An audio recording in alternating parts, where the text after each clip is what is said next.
My first concert in my entire life with Billy Joel was 1984. June 1984 was here.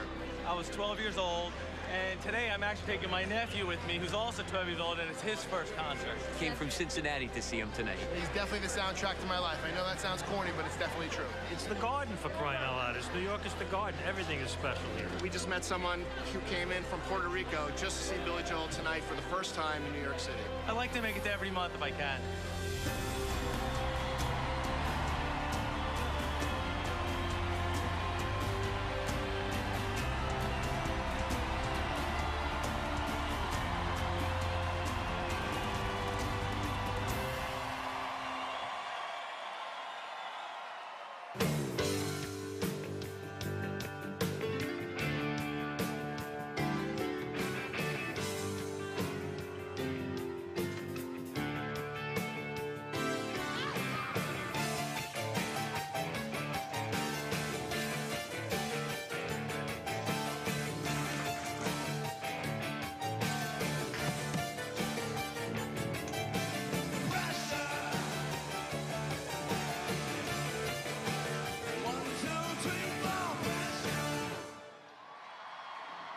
The first concert we ever did at Madison Square Garden, I think, was 1978, after the Stranger album came out. And we were starting to play the big rooms. You know, it's one thing to play at big arenas, another thing entirely to play Madison Square Garden. It's the most well-known venue of its kind. It meant you arrived. You hit the big time. This is Billy Joel's home, for lack of a better word. Madison Square Garden is a place that we've played for many, many years, and we're very comfortable here. The audiences here, embrace us very warmly, and it becomes sort of like a house gig for us. Good evening, New York City. Welcome to the Garden. We're the house band. We've never done anything like this. I don't think Madison Square Garden's ever done anything like this, where we get to come and be a house band basically for a year or so, or until you guys get tired of us, I don't know, or until Billy gets tired. The Garden is about energy. It's pure energy. And it's about home. This is Billy's home. This is our home. Most of us came from New York. And for Billy, there's that sense of, everyone here is a family. It very much is like a family. We're all kind of been doing this for a long time. I'm here 21 years now, since 1993. I'm in the band 32 years. This is my 34th year. I've been here for 40 years. I don't know, 40, since like 71, whatever that comes out to. We've all been playing together now for a really long time. I mean, Andy just walked in. He's been in the band, what, 15 years now or something? 15 years. Andy's been in the band 15 years. The past 15 years, I've spent more time with Andy than I have with my family. These are people you want to hang out with. They're family members that you have fun with. They're people that you can share secrets with, that you have a common secret that even our own personal families don't know. You want half a sandwich? It's a diet sandwich. Want a half a turkey sandwich? Take that bit. This one? Yeah, take it, whatever you want. There's a great scene I remember. We were at a Holiday Inn in Birmingham, Alabama, I think it was. And it was one of those Holiday Inns that, had all the outside rooms that were facing the railroad tracks. And the circus was in. There was a Ringling Brothers train, and we're sitting on the balcony, and Billy grabbed Howie Emerson's guitar. And they got into this reggae, and he started singing this song in reggae. And it was, "Come out, Virginia, don't let me wait, check it." So he wrote the song, and he probably has said that a couple times. He wrote it as a reggae song. And then they came in to the studio, and Liberty did the Jimi Hendrix introduction on the shuffle, and it became a shuffle. But we get to eat together, play together, tell jokes together, and then at the end of the day, have 18,000 people scream for what we do.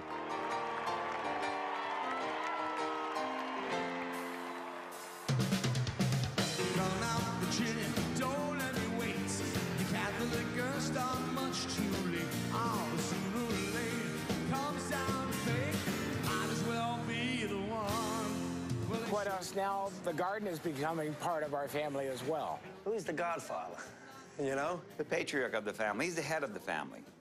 He's like Don Corleone to us. When we are playing this year, which is kind of a new way of doing it, it's a residency, We're trying to change up the shows.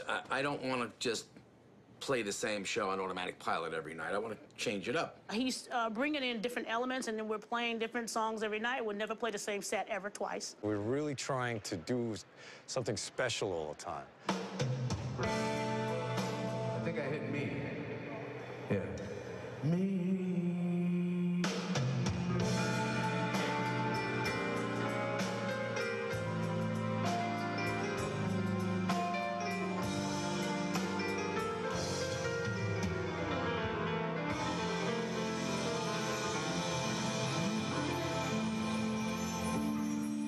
That's real exciting. That'll get him up. He's always looking to entertain himself and bring something more to the party for the audience. It's like, they've seen me do that a million times. I've heard me do it a million times. So, you know, what about a string quartet?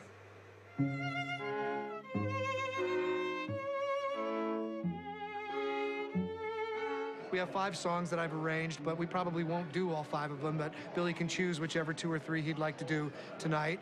And we do a sound check, and we run through all the basic things that we would normally do, but we'll give a little extra attention to the strings since it's not something that's a typical part of the show.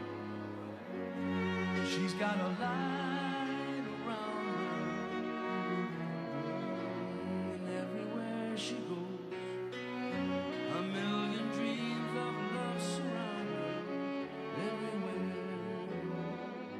We keep wanting to, you know, challenge us and challenge the audience a little bit too, but still do stuff people want to hear. So it's kind of a balance. There are 10 or 12 or 15 songs, depending on any given night, that we know we're always going to play.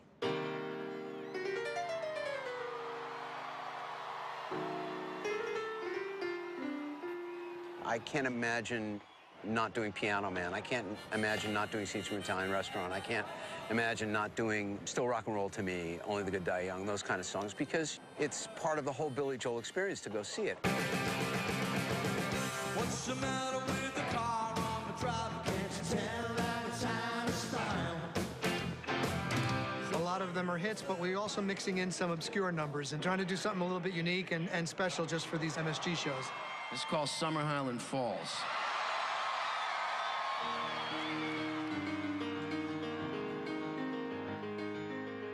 We throw out a couple of random songs that are obscure album tracks. You're not sure how the audience is going to respond. Sometimes it's like they came across a treasure.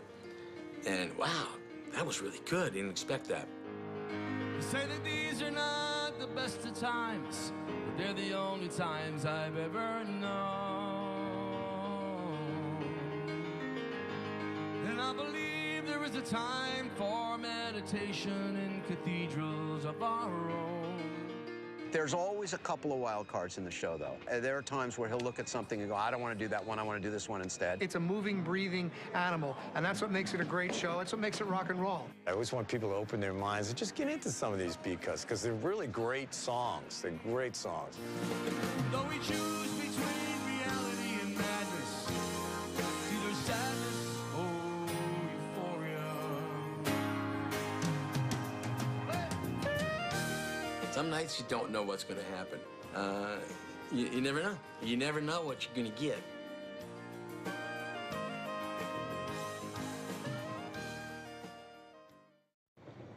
What we're trying to do is to create a singular event every time we're here, that it's a show that you're seeing that is only a show specifically for that audience.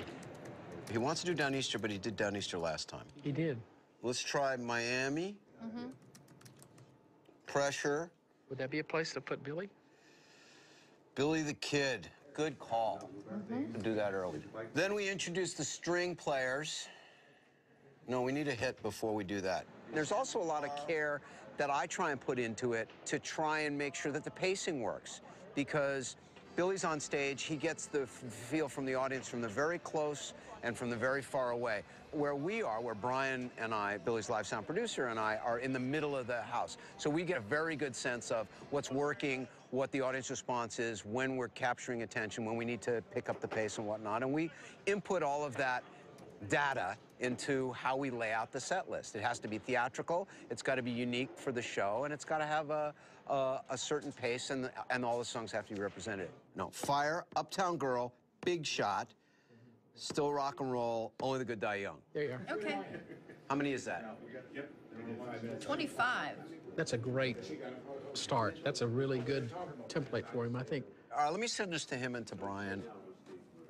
Billy, I just sent you a draft.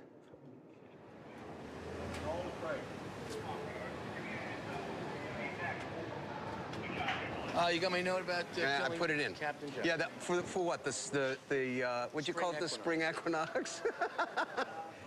Yeah, and I put Rupee Rag in. By the time soundcheck rolls around, we have a draft of a set list. And then Billy takes a look at it, and he'll mark it up, and we all sort of put our 2 cents in here or there. Oh, this worked great last time. Let's move this around. How about Summer Highlands Falls? Or Vienna? Why don't we do that? Dan, let's kill the baby grand. There are times when we'll play a song that we played a few months before, and the response is totally different, which is why we don't write the set in stone. It's going to change all the time. No, I want to do something. Yeah, either one or the other. What, just the time? No, I think we should put it in somewhere, though. We didn't do that a lot here, did we? Did we do it here? We did it at Shed, but not since then.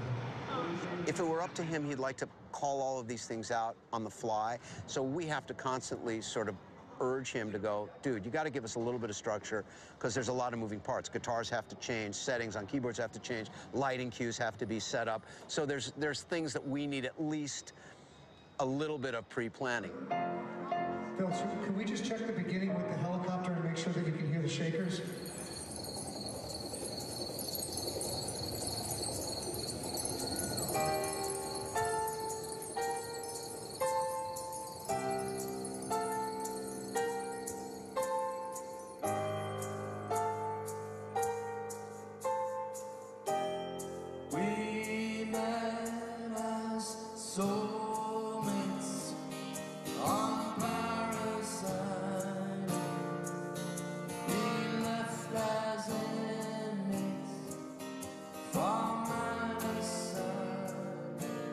After 9/11, a lot of what the dynamics of certain songs were changed, especially in New York.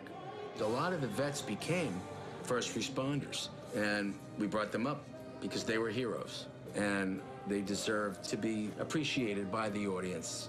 So when we do it at Madison Square Garden, it has taken on a whole other life.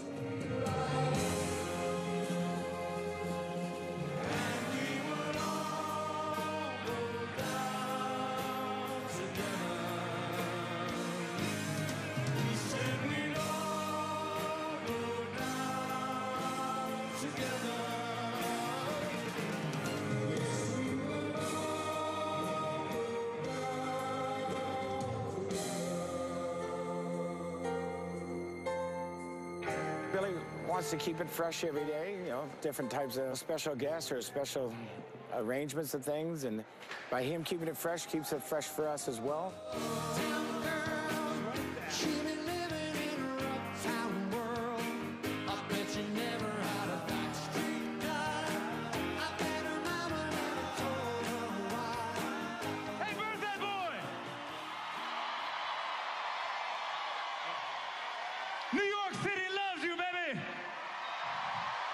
I saw some of the guys from Madison Square Garden backstage, and I said, I don't know much about anything, but for sure, you guys have to have Billy Joel in Madison Square Garden every month for the rest of his life and then some.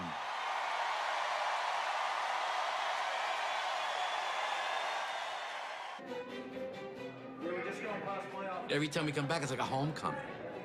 People ask, so how do you get psyched up for the show? And why do I need to get psyched up? You step on that stage and the crowd goes, ah! And then you get psyched up. One of the favorite parts of the show is when we first start, when you first get Billy on stage and you first hear the crowd, the house lights go down, and the crowd starts screaming, and you get these hairs on your arm that raise up because we made it with doing another show, and people are excited to see him. They're happy to be there. We're happy to be there. It's like an exchange of energy. And like I said, it's a homecoming. Every time we play there, wow.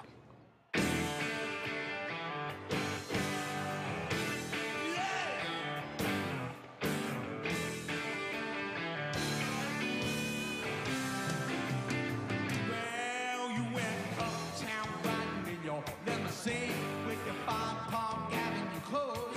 Had the Dom Perignon in your hand and a spoon up your nose. When you're talking about Madison Square Garden and Billy Joel and the audiences in New York, there is a kind of singular communication that happens with those three elements. And I think you get a perfect storm when you're here. You get really appreciative audiences, you get Billy in top form, and you got a building that sounds good, looks good. So all of that together makes the experience 1 + 1 + 1 = 10, you know? In my opinion, the audience is about 50% of how good the show is. It's not just all who's playing, it's who's responding. The difference in the noise that they make at Madison Square Garden is that it's louder. It's just loud, it's palpable, and it kind of hits you in the chest. There's a kinetic energy that happens at Madison Square Garden that doesn't happen anywhere else. The audience sets up a motion that actually starts to make the stage go up and down. We actually feel the whole building going up and down like this in time with the song, and we can feel the stage moving, and it's pretty remarkable. At a certain point, we look at each other like, yeah, it's happening again. It's like a little locomotive, man, because you can feel it, you know, when we get on the run, when we get towards the end and running. It's just like, oh yeah, it's not an earthquake, it's not California, it's okay. We're in New York. The audience actually rocks the house. They want you to know, we're happy that you're here. It's like we all come from here, so we love being here. The audience comes from here, you know, so they relate to us, we relate to them. It's fantastic. It's New York, you know, it's Billy's house. He walks on stage and we start doing our show, and the audience response is just incredible. You come here to see the greatest events, to hear the greatest music, and I happen to be part of the greatest band, and I'm very proud of that, if you can't tell. Welcome to the Garden. This is show number 4 for us. I have to say that with each night we've played here, the shows have been getting better and better and better. Thank you for coming to my 65th birthday. One of the things that you notice with Billy in all of his performances, but especially in this room, is because he's so comfortable here, he invites the audience almost on stage with him. You know, it's 18,000 people that feels sort of intimate, which is hard to say when you're in Madison Square Garden, but it really feels intimate.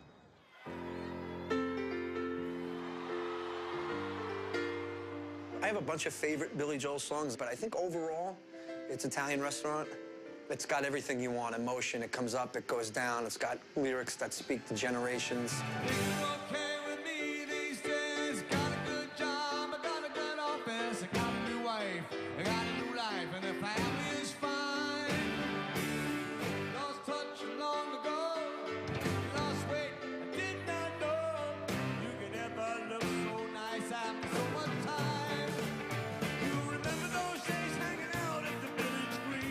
It's the consummate New York song. Everybody connects with that. Everybody is either a Brenda and Eddie or knows a Brenda and Eddie. We just see a sea of hands, everybody waving and everything. And it's like all of a sudden everybody in this room is like, we're together in this. There's such a sense of camaraderie, and everybody in the room, whether they know each other or not, at that moment, they know each other. That's when I feel that we're connecting with the audience, and then they feel like family at that point. It's really becoming a signature piece of Billy's, and the response has just been overwhelming, particularly at Madison Square Garden.